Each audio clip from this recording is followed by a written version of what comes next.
Welcome everyone, one and all, to my reaction to Season 3, Episode 3 of Heartstopper Talk. Now, last time, obviously, we did end on it was kind of like it was a productive conversation, and it was really sweet, so on that side of things, it felt good, but it was about such a, heartbreaking thing that equally it felt bad. It was a mix of emotions, which I feel like this entire season is going to be, but we did end with, obviously, a really nice conversation between Nick and his aunt. It seemed like she very much reassured him and got him to see things in it on a much, how do I put this, in a much more positive sense of not so much focusing on all of the negatives of this, focusing on the fact that he's going to get help, or at least we hope he's going to seek help and find a way to get it, even if it does involve his parents, which is another topic entirely. But it did seem like she kind of span his head to see it as more of a helping Charlie and being there for him than a everything is for you to solve, you know?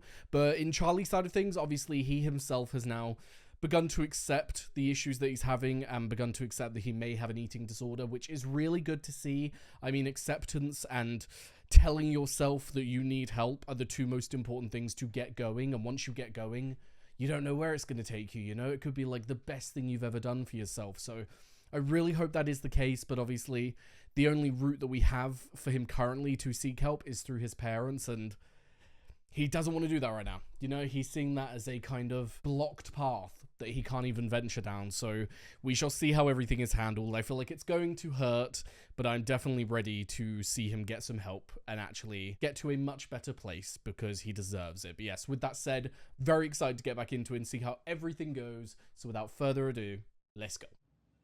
6:45, my god. I think having to get up for work at 5:30 kind of scarred me, so now I do not see the light of day till 9. Let's go. I'd have been upset if they didn't show us them seeing each other again, like the first time. Where you at then, boy? Oh, they're bringing these three back. Fuck yeah. Tara, congrats on your amazing GCSE results. Thanks, miss. You should think about applying to be prefect. You've got a real shot at it. Oh, fuck yeah, girly, come on. Hey. She seems very, nervous of everything. Form boys get to wear trousers, so why can't I? Fuck yeah. So, you. I love that, just immediate acceptance, being oh, you look so you. So fucking cute. But yeah, with her GCSE results and right there, she's definitely showing this sense of anxiety when it comes around getting really good GCSE results. So what's that all about? Is she scared of A-levels because it's going to be harder, or does she not like people noticing her? Does she prefer to be in the background? What is all of this about? Because people keep talking about, for instance, Mr. J was talking about going for the, what they call it, Oxbridge, for, seeing if she could get on that side of things and everything. But yeah, very curious to see where this goes then. Hey. Oh my god, that felt weird. You better get out first. And the kids won't shut up about it if they find out we're dating. Just say you gave him a lift. So we're dating. Oh. Seen each other all summer, so I hope we are. He's so cute. The way that he doesn't look at him when he's talking, it's so sweet. You'll have to be sneakier than that, or the kids will be saying you're engaged by break time. Oh, I missed you. Let's go.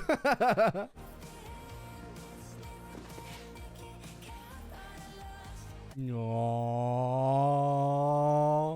No kiss?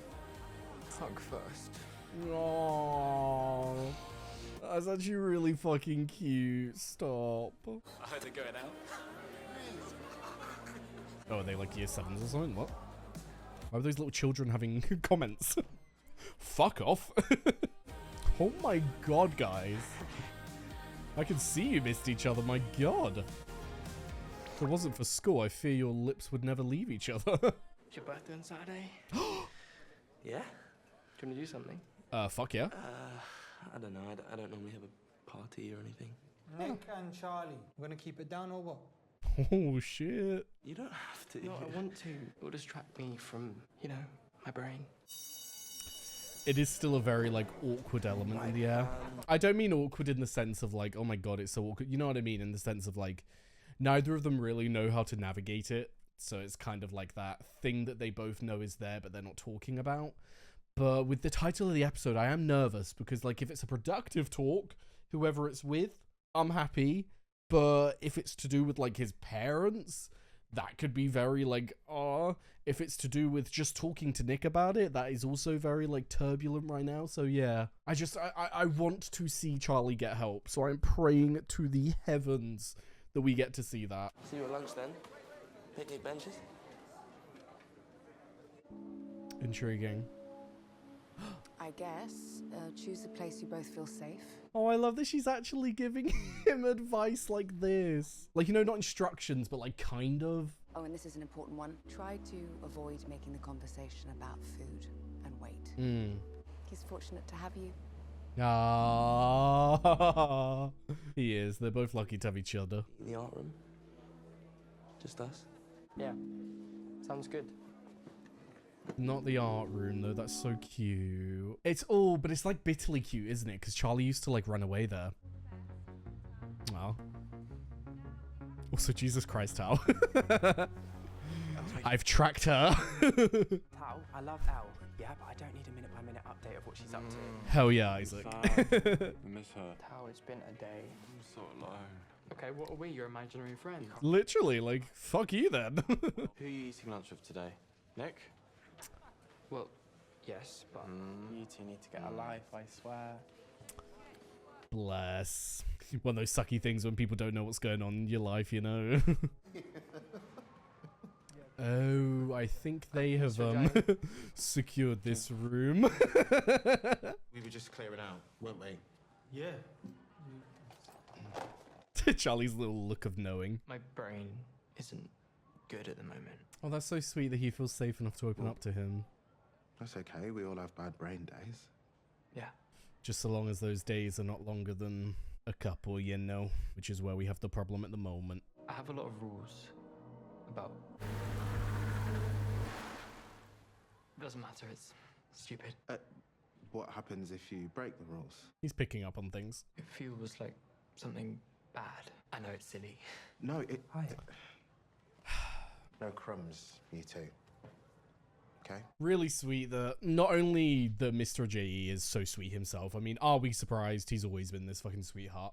But also so sweet that Charlie feels safe enough to come here and knows that it is like a nice place. And not just that, but the fact that he was opening up to him. I mean, yeah, he didn't go like deep into the problem and everything, but like why would you in that sense? Like, it's something that he's struggling with so much. So the fact that he said what he did, oh my God, Charlie, that is fantastic. The more comfortable he gets with talking about it, the more comfortable he'll get with trying to like work through it.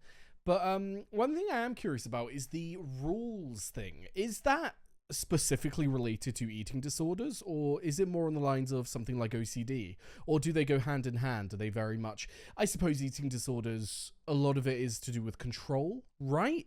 Am I right on that? Please let me know down below if you have better knowledge than me. But yeah, because that sounds very OCD to me. You've got like rules that you follow, set steps, and he doesn't know what happens if he breaks them because he can't break them, you know? But I don't know if that's just inflating that side of things and it's not like that drastic. It's more so related to the idea of like controlling how he eats and everything to do with the eating disorder. Let me know down below. What were you just talking about? Nothing, we were just catching up. I think he's dating Mr. Farouk. Char, about our phone call. Can we not talk about that? I don't want to think about it today. Fair. I know it's hard, but you gotta respect it. What are we doing for my birthday? That is a surprise. Oh, for fuck's I've sake. planned everything and it is going to be perfect. Okay. Better than me, Nick. I can't handle surprises. If someone says to me it's a surprise, I will get it out of them. Surprises are like the worst thing in my life. Aww. I was gonna say, to be fair, like if he's not eating, he's not getting energy. So I'm not surprised he's feeling fatigued. That was good for Saturday. Oh my boy. Tao, it's supposed to be a surprise. Elle's coming. Wait, is everyone coming? You didn't have to organise a huge thing. Tao's face like, fuck. Wish I had a boyfriend. Oh, hello. Been a I need while, at least James. One single friend, okay? The idea of it's nice, but it's just not what I actually want. So I assume he's aromantic as well then? Aromantic? What? You know what that is? I read a book where there was an aromantic character, And then I thought about what happened with us in Paris and stuff. Oh, that's beautiful. All right. I love when media teaches. I'm sure he'd love it even if it looked like a used tissue. She's got a point though. Yeah, if they've got stuff I like. Bless, she's worried. Happy birthday! Thank you. Okay, I'm just gonna grab my shirt. I'll be 2 minutes. Okay, well, do I get to know what? What the hell are those colours? Is it the colours of a book? Where are my Heartstopper books? Oh, they're over there. No, it doesn't look like it. It doesn't look like a colour combination over here. But why does green and pink feel so familiar? I mean, obviously the packaging that he was doing upstairs, but that's what I'm saying. It's like the packaging plus the outfit. Why does that feel so familiar to me? Or am I just like imagining it? Is there actually no link? Sorry. Hi. It's not like she didn't come down the stairs. That was crazy. Thanks for the message last week. How about? Yeah, we don't really get a lot of these two Did interacting. you talk to him? I'm trying to help. Trying to get him to talk to your parents. Okay, well, thank you. Oh, Tori. No, stop looking like that. I can't take it. Oh my god, that was heartbreaking, my darling. I mean, we've seen what close of a bond they have. Like, are we fucking surprised that she's this emotionally affected by it? But my god, I'm so sorry. We gotta get this boy some help. Like, he's got so many people around him who love him so much. We gotta fucking do it. Are we at least almost there? Good night from We like. are almost there. Almost there. Okay. Guys, I feel like I'm gonna fall over in a minute. Can you please? Can you guys actually shut up? I'm getting annoyed. Ah! Oh, we're at a zoo. Isaac, you look so cute. Oh my god. That is the cutest outfit I've ever seen. Stop. Yeah, I'll do it. Come on, Charlie. I'll take it. What? I'll take it. It's fine. Doesn't want to be in a picture either. Intriguing. Oh, that's really upsetting, isn't it? Such a low opinion of like himself and how he views himself. You having a good birthday then? The best. Yo. Don't you hate when people call you ladies? Yeah, I've never really thought about it. Do you really hate it? Oh, Yeah, it's just Tara. like, not a lady. It's weird. I love that Tara's noticing these things though. That's really nice to see. It's having to make new friends again. I finding know. a way in a big new school. Yeah. Being with you guys is like being home. Aww. Oh no, looks like you're stuck with me again. What does that even mean? Well, it's just so painful for you to have to hang out with us and not with your girlfriend. I'm not bitter, you've just not been a very good friend lately, Tao. All you care about is your relationship. Oh shit, not everyone else hearing. What happened to James?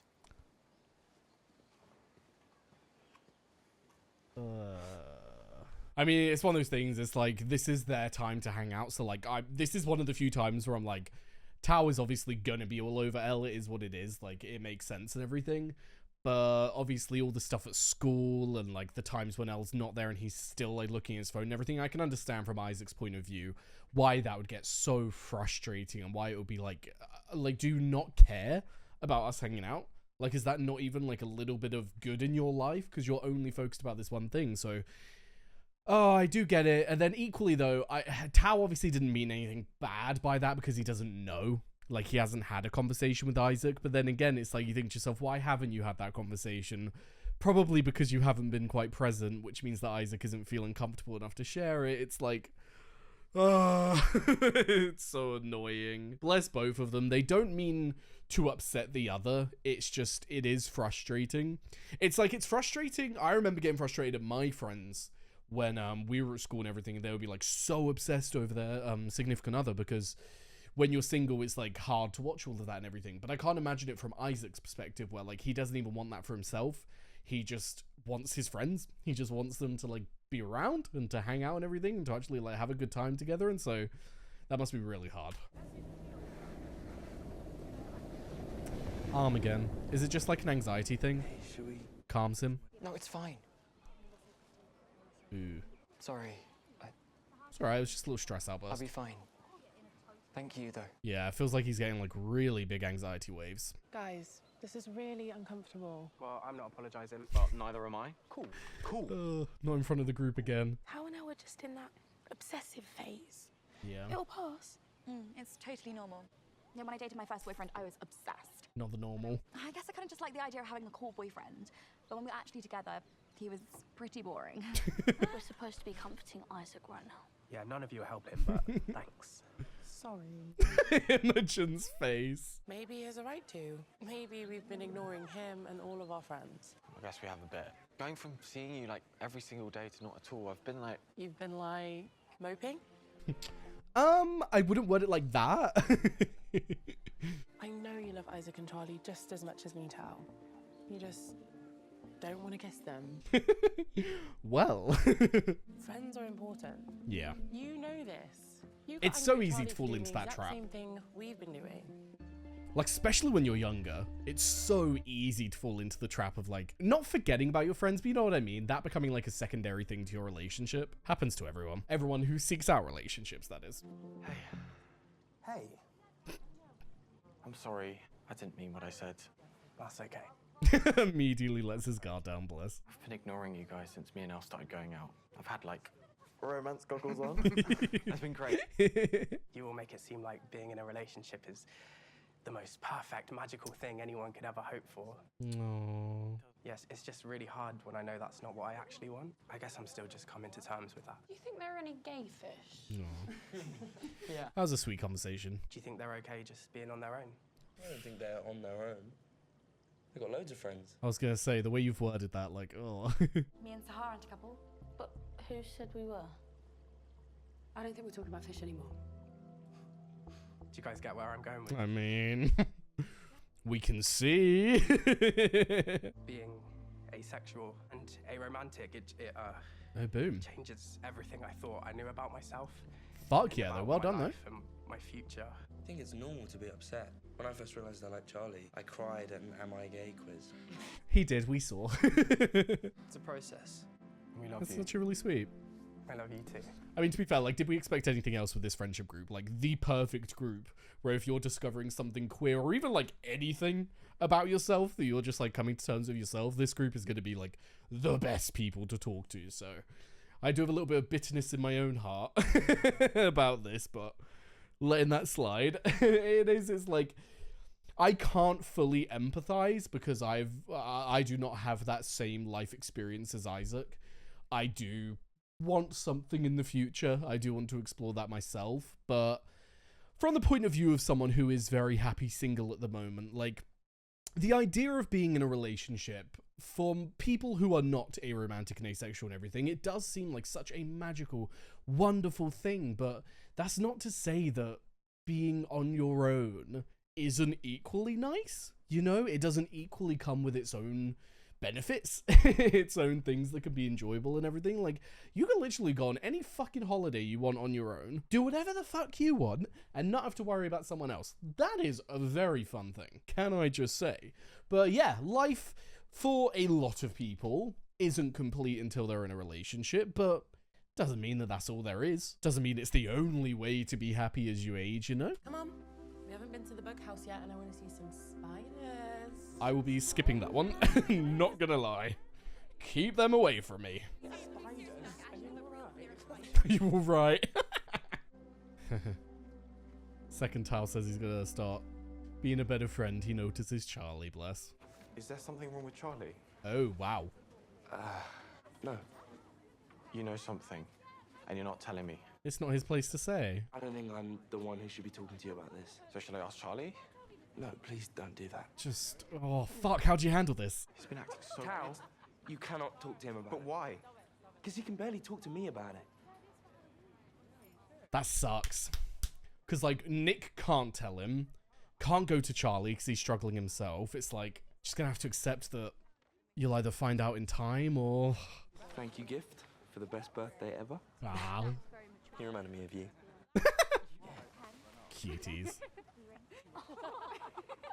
Did he just faint? Should we call it a day? Did he just faint? Yeah. I'm tired. Yeah. Can we confirm, please? Oh, okay. Oh my god. Charlie's head, like, went super down, and I was like, excuse me, but... No, he just noticed that he was still low energy. Thank fuck for that. Is this every jumper you've ever borrowed? They don't smell like you anymore, so... They don't You can smell have a like bag. me. You saying you like my smell? Not when you put it like that. You like my smell? Don't make it weird. What about my smell? Nick, stop it. What is it? Stop it. The word smell just has such a weird connotation to it. I hate when it's worded like that. Do you like when I wear your clothes? Yeah.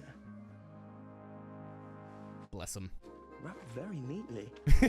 I was just thinking, we didn't see what was in it, did we? No. Oh, you fuckers. That's so cute. That's so cute. No. Fuck you. Right after I was talking about how great it is being single, you hit me with something like that. Fuck you. That is so sweet. The cover, though.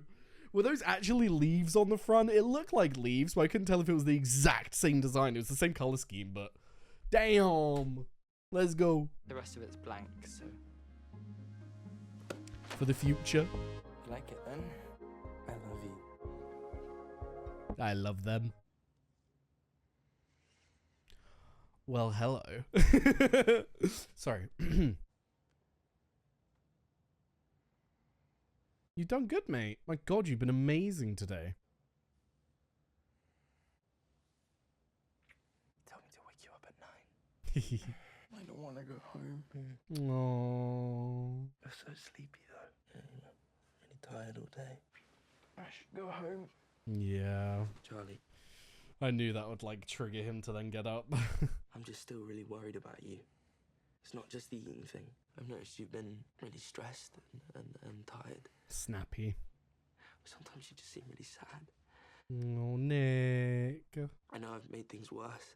You know, I've said the wrong thing, and Don't I do didn't know that. what to do. You're doing your best, mate. I know you don't want me to try and fix you, but I love you so much. It's the word fix just is such a, it's like it's a dark word when it comes to mental health things. We can't use the word fix. Fix feels like you're broken, feels like there's something wrong with you, which yes, there is something negatively affecting you, but when you start to go down the route of like you being broken, it turns you down an even darker path, gets you in like a darker mindset.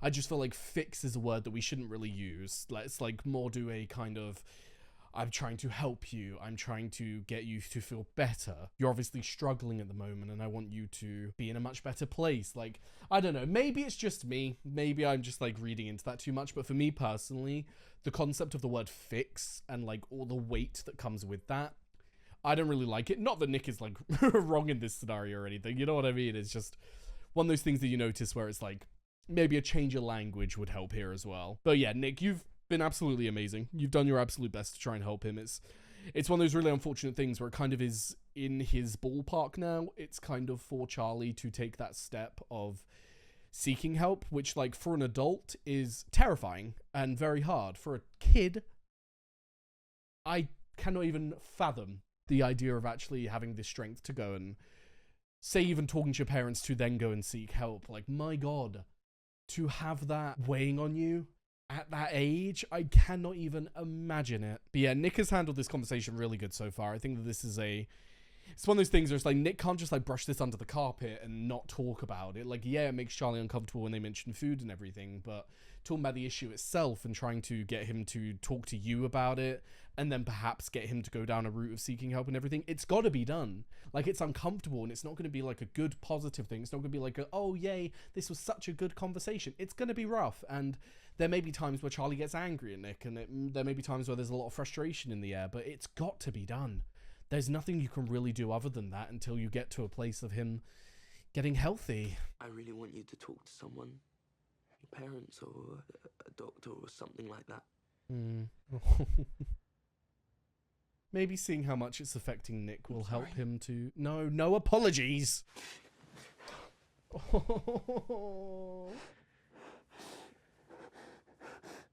Oh, this is horrible. I just don't feel like I could ever get any better. My boy, I promise you can. I promise. What if my parents think I'm faking it? Or they get angry at me? Oh, my boy. Maybe I could come with you. I was gonna say, I think this is a really good idea. I feel like it'll make Charlie more comfortable, and it would equally allow Nick to be there to like back up Charlie's claims, if you know what I mean, if they do go down the route of thinking he's faking it. Mom? Dad? Hey, Charlie, we're in here. Right, let's hope this goes well and it's not an immediate anger that Nick's here. Charlie, is it a bit late for Nick to be over? He's not staying long. I need to talk to you personally. Please go well, please go well, please go well. It's really hard to say. Charlie, What's going on? Please be receptive to this or I'm gonna scream. If it's too hard, either I would just hand the note over if it was me, but... My mental health has been really bad lately. Oh, fuck yeah, come on. Good job, my boy. I've been finding eating really difficult. That voice has been getting louder and louder. Tired or angry. Must be really rough as a parent to hear this as well, though. Amazing. Is Tori listening? I assume with the camera pan. I didn't want to admit it, and Nice. now it's gotten way worse. I was thinking maybe I could go to the doctors about it. Maybe they could help. I'm so proud of you. Oh my god. I want to get better. Oh, that is fucking amazing though, Charlie. Oh wow. I'm sorry, that has just like taken me back. That was beautiful. I'm like, you know, you're like looking at someone, you're like so proud that proud doesn't feel enough.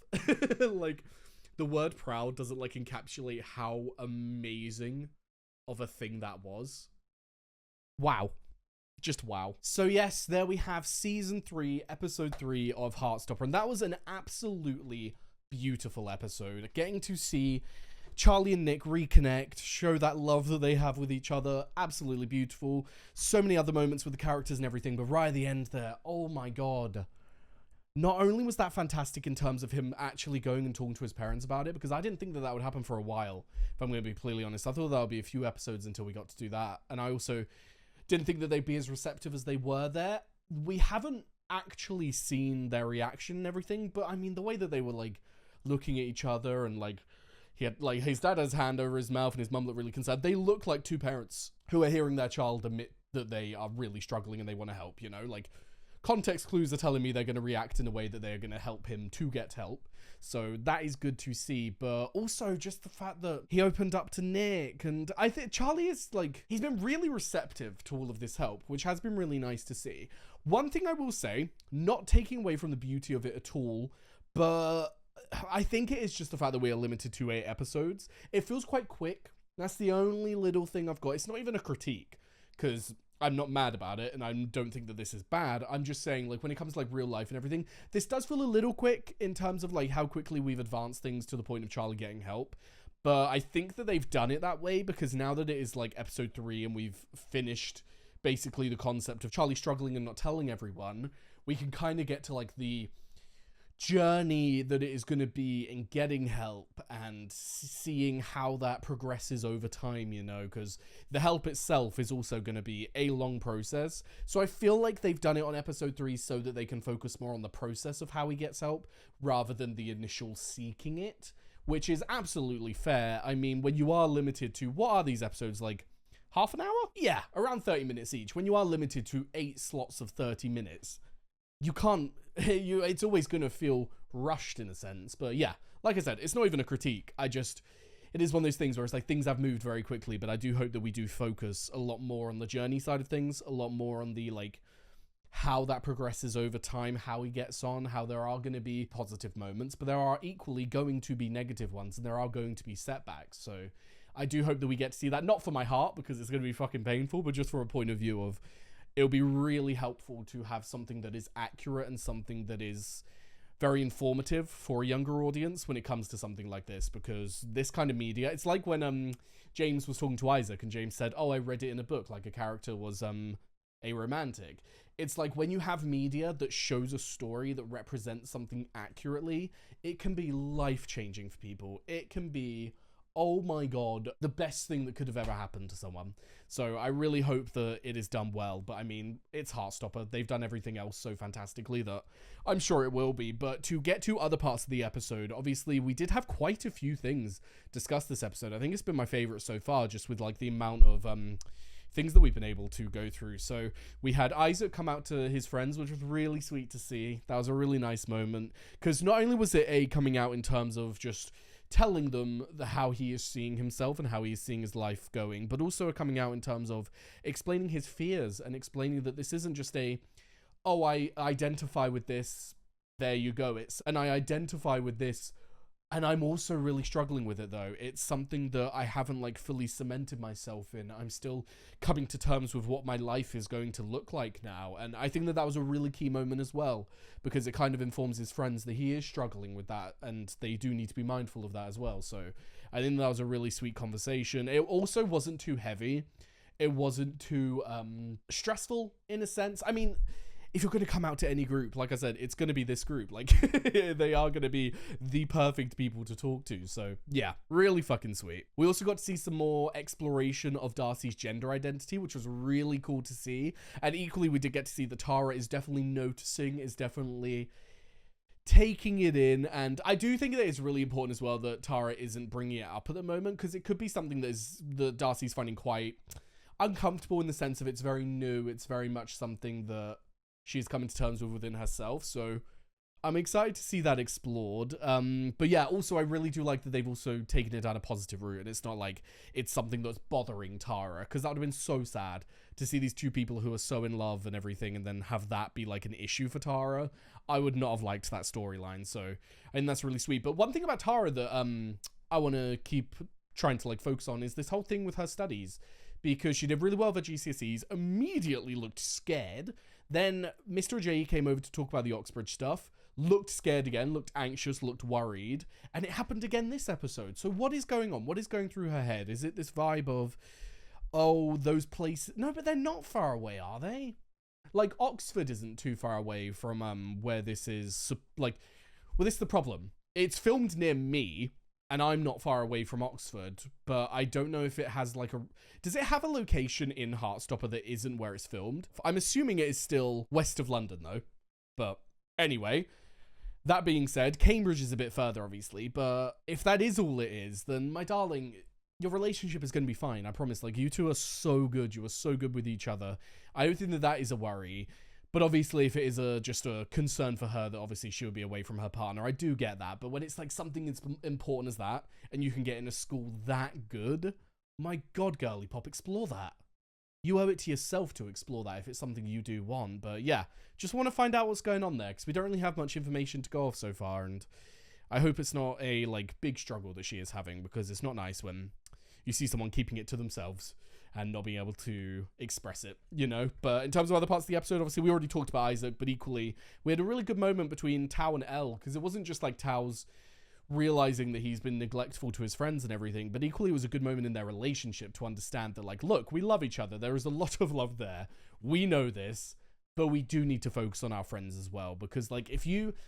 I know it's not going to happen with those two because, like, they're so good and everything, but, like, say you, like, break up and you come out of that relationship, you kind of do just notice that, fuck, wait, I kind of let all of my other friends go. Like, I really neglected them to the point where our relationship, well, our friendship is half as what it used to be. And that's, like, a really bitter, sour note to have in your mouth. I myself have been there, and it wasn't a good feeling to realize how neglectful I'd been. And I think a lot of people go through it when it comes to especially their first relationship, because it is all so new and so exciting and so like overwhelming. So it does make sense, but I'm glad that they were able to have that discovery before anything worse happened, you know, before the friendship actually like deteriorated. But yeah, on that note though, so many great things explored. I believe I have covered the majority of the things I wanted to talk about though, so let's have a look at some Patreon questions. Right, we have quite a few. I'm probably not going to be able to answer all of these, as we do seem to have some quite complex questions, but if I don't answer yours, it probably is just because I feel like I've covered it either in another question or like during the episode itself, so don't be offended, but yes. Anyway, first up, do you think that Nick should have told Tao what was going on with Charlie so he can get more support from their friend group? For me, no. I think it's a very personal, very specific thing depending on the person in question. Like, if Nick knows that the reason Charlie hasn't told Tao is just because he struggles to get the words out and it would be beneficial for Nick to say it, then okay, yeah, sure, but for me personally, I would not want my partner to tell my friends if I myself am not comfortable. And equally, I would not do that myself to my partner because I don't want to like... It's basically like breaking someone's boundary. You know, you don't want to break that relationship boundary. Someone telling you something in confidence, having that trust in you, having that relationship where they feel like they can tell you everything and you won't go like telling other people. Once you break that, it might become problematic in the future and Charlie then won't even go to Nick. So I don't think that he should have told Tao. I know that it sounds like very positive on pen and paper, the idea of, oh, but then more so people will be able to support him. But if Charlie doesn't react that way and he reacts more from the root of, how could you do this when I've obviously made it clear that I'm not comfortable talking about it, that will then be disastrous. So I think he made the right decision, but I do think it's not a, like, it's not something that can encompass every single relationship known to man. If you feel like it's something in your relationship where you can talk about it, then bloody go ahead. It could be so beneficial. Now, the next part of that question, what do you think about the talk between Nick and Charlie at Nick's place? And do you think Nick said all the right words to Charlie? I mean, we've already discussed the use of the word fix and how I personally see that as quite a, it's like quite a toxic word when it comes to like mental health and everything, because it doesn't, I know people think that it means a positive thing in the sense of like, oh, but we'll get you fixed. But to put this notion in someone's mind that they are broken, that there is something within them that is broken, that is like really, it's like a, is faux pas the right term? I don't think I've ever used that in my life. Let me just Google. Significant embarrassing error or mistake. I don't think that's what I meant. What's the word I'm looking for? There's like a specific word that is not going into my brain. Oh, that is really frustrating me. It's like a big no-no. Like, you don't say the words, you don't discuss it, you know what I mean? I think it's just one of those things that you got to be very mindful of, because you don't want to like make the situation worse in that sense. But not going to get down on Nick for it. Like, not only is he trying his absolute best, as we are seeing, he is like, what, 16, 17? My God, what a fantastic boyfriend he has been for that age. Fucking hell. I'm not going to expect like the world from him, you know. But in terms of other words, I didn't see anything myself that I like had an issue with per se. It was just one of those things where it's going to be hard. I think that Charlie took it exceptionally well. I was more so expecting more of a like outburst or a like deflection. I didn't think that he would be so open to it so quickly, but we've already discussed that. They don't have as much time as like real life and everything, and I hope that they are going to be using this extra time that they haven't used on the like getting him to talk to show the journey of it. I do hope that that is what we're going to be getting, but I guess we shall see. But the final part of this question was, what would you like to see for the rest of the season? I mean, link into what I was just saying, I would like to see Charlie's journey elongated. I would like to see a good amount of time set aside for us to see that, not only from the perspective of, obviously, it's like a big part of the season. It's probably the main storyline that we're going with at the moment. Not just because of that, but also because I want some like fantastic, accurate representations for people who are younger and watching this show, because it could be life-changing for them. So that is basically my only real want for the season. In terms of other characters, I mean, like I said, want to explore some more stuff with Darcy, want to explore some more things with whatever's going on in Tara's mind, with the stress she's under, want to see how Tao and Elle develop after this like big revelation about their relationship and how they've been behaving towards their friends, and then also want to see Isaac's journey too. Want to see how he sort of like settles in now that he's come out to his friends and everything. But yes, moving on. Next up, Charlie's eating disorder and self-harm started back when he was being bullied, well before he even met Nick. So there should have been some signs that his family or Tao, Elle, and Isaac may have noticed. I feel like we can excuse his friends because they are literally children, and when Charlie was first being bullied, they were probably around 14. Still crazy to think about. It would be a lot to expect someone so young to recognize those signs. However, I still question why his parents never noticed the changes in Charlie's behavior or emotions at home. It is true, it is a fair thing to bring up. Do you think his parents could have caught his signs sooner, or is that expecting too much, given that we as the audience have been privy to so much information about Charlie's background? I think it's a mix. I think it would be wrong to say that they've been neglectful. I don't think that's the case. I don't think that they have been necessarily just like fully neglectful of their child and they haven't cared. I think it's what we've been discussing previously about the fact that not every person has the same life experiences. Like, you look at his parents, this is their first time at life as well. They have not been through everything in the world, so they're not going to have all of the knowledge of the world. If they have not been through experiences surrounding eating disorders and have not seen certain things that could have informed them about stuff, then maybe that could be put into question. But I do think that it is also one of those things where I think they could have done better. I don't think they've been neglectful, but they definitely haven't been as focused on their child as they should have. I mean, I think putting all of their eggs into the basket of like Nick being responsible for Charlie's behavioral changes and his emotional changes does suck, because like I understand why they've gone down that route, because to them that is the most notable change for Charlie. Like, they do not get to see, as you said, all of this background information that we do. The biggest change that they've seen is, oh, he got his boyfriend right after he's been bullied and everything. Oh, look, he seems to be doing really well. He seems to be happy. Oh, things are getting bad. Probably is he's spending too much time with Nick, which like really fucking sucks, because it's like they're not listening to their child, but then equally teenagers are very fucking annoying when it comes to like understanding them, when it comes to like emotional outbursts and everything, due to hormones and everything. So they could have accounted it to that. I think it's just a bunch of stuff that like worked out in a really annoying way, to the point where they were noticing these signs, they were noticing things were wrong. They were putting on the wrong things, though. They were thinking that Nick was causing the issue.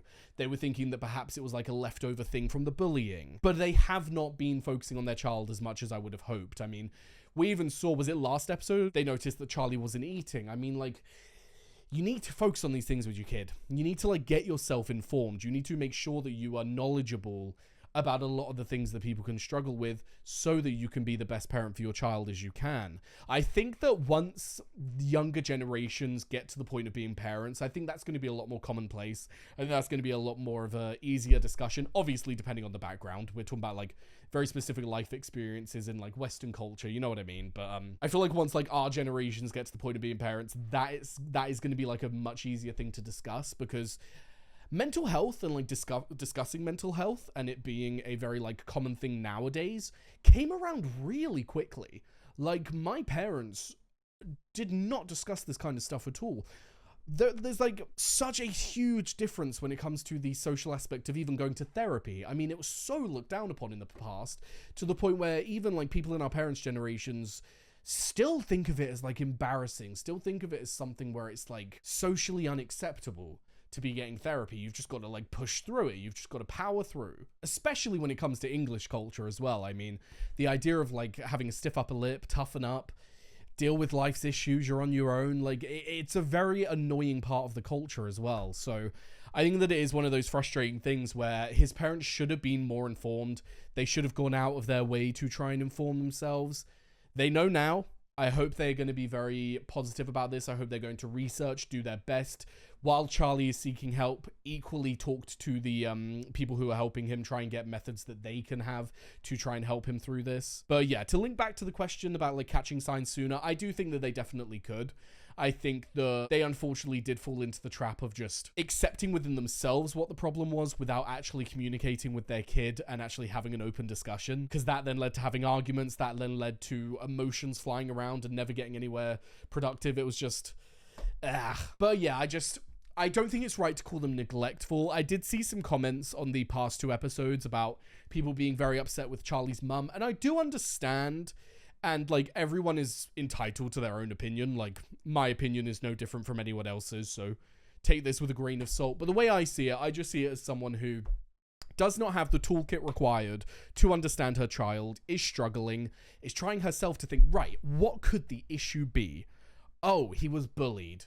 Maybe that had some like leftover issues, but then he got so happy when he got with Nick. He seemed to be doing really good, and now he's struggling with school. He's being quite abrasive when I bring up this whole thing about Nick. It's like, unfortunately, she used the evidence of him getting annoyed at her to back up her own thought of that being the reason, when that wasn't the case. He was getting annoyed and frustrated because she didn't have the right answer, and she was thinking that that was true, and it was fucking pissing him off. But I think it would be wrong to say that that's neglect. I think it's just a matter of not being informed and not paying as much attention as you should have. But yeah, it's a tough question because, again, we don't get to see the ins and outs of their like everyday lives and how they operate as parents. So it is a tough one, but yeah, gonna leave it at that because I feel like I've rambled quite a lot. So moving on. Let me preface this question by saying how much I loved Tori this season. But my question is, we know how much she loves Charlie and we saw how often she comes to his defense against Jane. So I'm wondering why she did nothing in the 2 weeks after she found out about Charlie having an eating disorder other than texting Nick and expecting him to do something. I thought it might be because she either has her own mental health issues or that maybe Jane is just too big of an obstacle for even her to overcome, or maybe it was all too new for her too. But then she'd been worried about him for a while. Anyway, just interested in your thoughts. it's a tough one without actually getting Tori's own thoughts and like hearing her side of things. From what I have seen, the way that I view it is that Tori herself is a young person who is struggling with her own issues. She obviously is not this like mentally healthy person who's got it all together and is just worried about her brother. She's got her own stuff going on. She's seeing her mother as this person who is not exactly someone who Charlie would go to about his problems, is not someone who even she would think could be like positively responsive to the idea of an eating disorder being brought up and everything. So I think she was just running along the lines of, one, not wanting to betray Charlie's trust by like saying, oh, I went on his computer, saw this, I had to tell mum, like, please don't hate me. I think that that was also playing through her mind. But then equally, I think it is the fact that she does not trust her mother enough to go to her with this information, which does really suck. I do think that one area that Charlie's parents have really fallen down on is the relationship that they have with their children when it comes to having like open discussions about things. I think that they very much become a household where it's like, you need to have good grades, you need to do well, you need to stay on top of things above all else. Which the problem with those kind of relationships when it comes to like your kids and everything is you've now created a boundary where when they are struggling and thereby doing bad at school, you then get angry, you then get annoyed, you then get frustrated, thereby they're not going to go to you about their issues. So I mean, that is definitely a big place that the parents have fallen down. But to loop back to Tori, I think that it is that she's got her own struggles.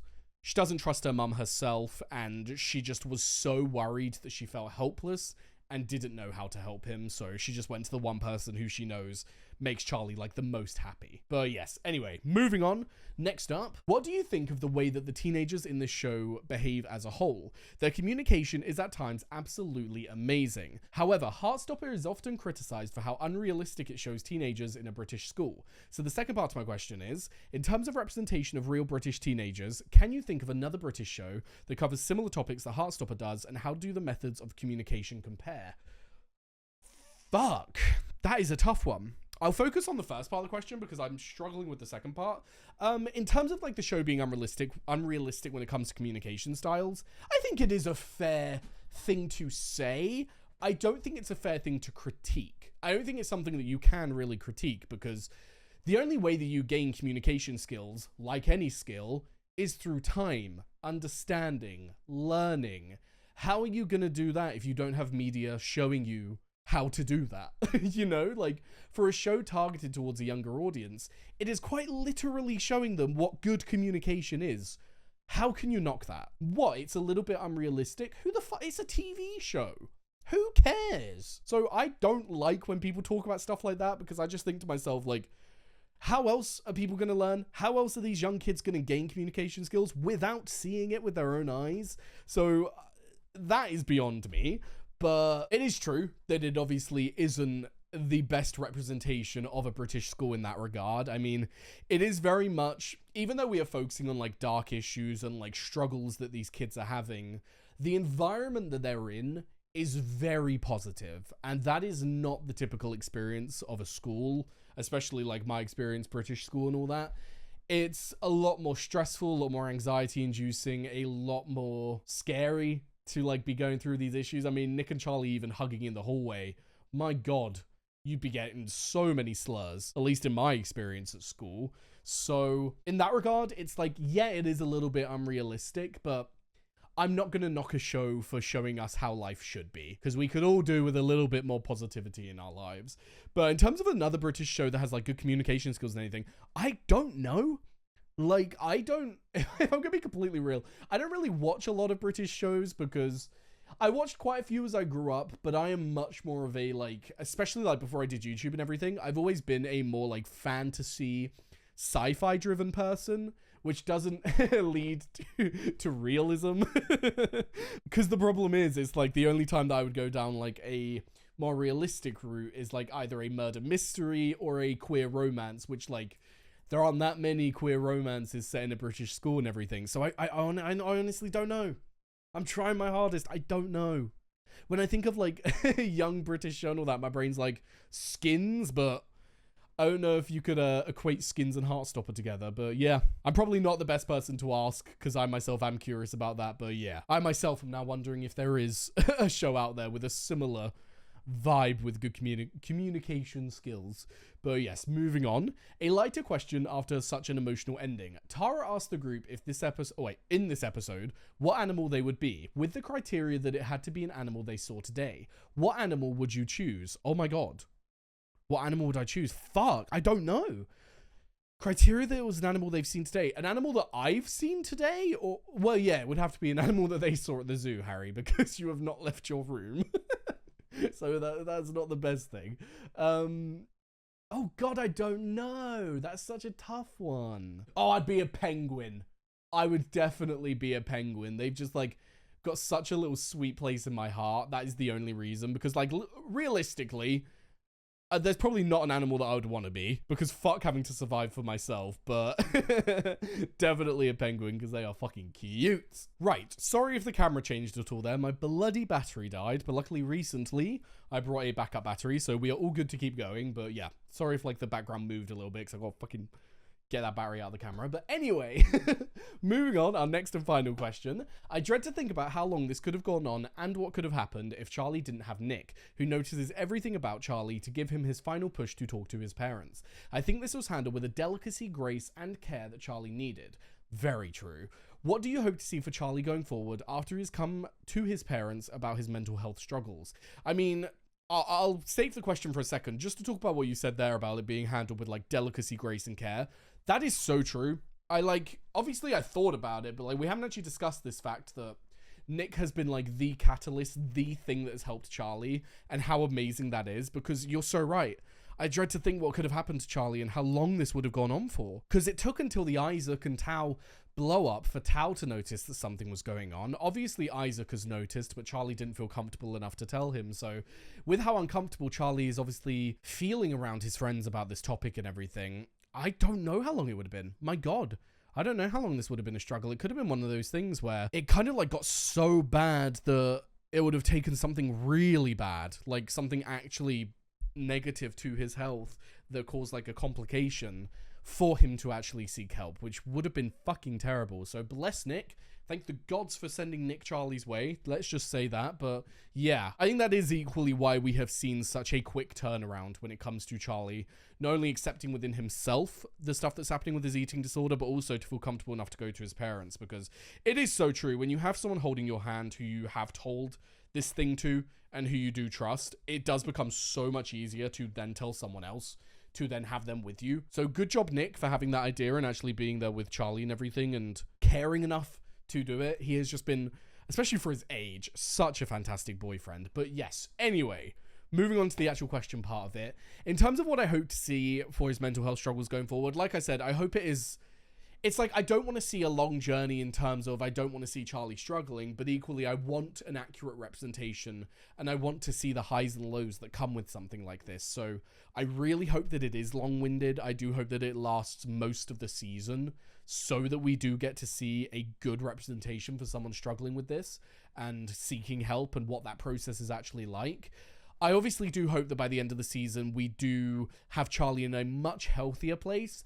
I doubt we will get to a point where he is like fully past all of this, like fully, it's like, I don't know what wording to use. So I don't want to say cured, I don't want to say fixed, like both are ill, but definitely to a place where he's like healthy enough that he can leave any kind of like help / care that he goes and seeks, maybe. Because I don't know where we're really going with this. I don't know if it's going to be where he like goes to a mental health institution where they help him, or if it's just going to be therapy visits, or if it's just going to be like at home over the phone, you know, like I don't know what escalation this is going to take. So depending on that, obviously that's going to affect things as well. But I do hope that we end the season on a note where he can be at home on his own, have the tools necessary to help himself, and we get to see a much healthier Charlie. That is 1000% my goal for the rest of the season. But yeah, with that said, absolutely fantastic episode. Loving the season so far. Loving the more darker twist that we're going down, most specifically just because it's great to have representation for these kind of things, especially in media targeted to a younger audience, because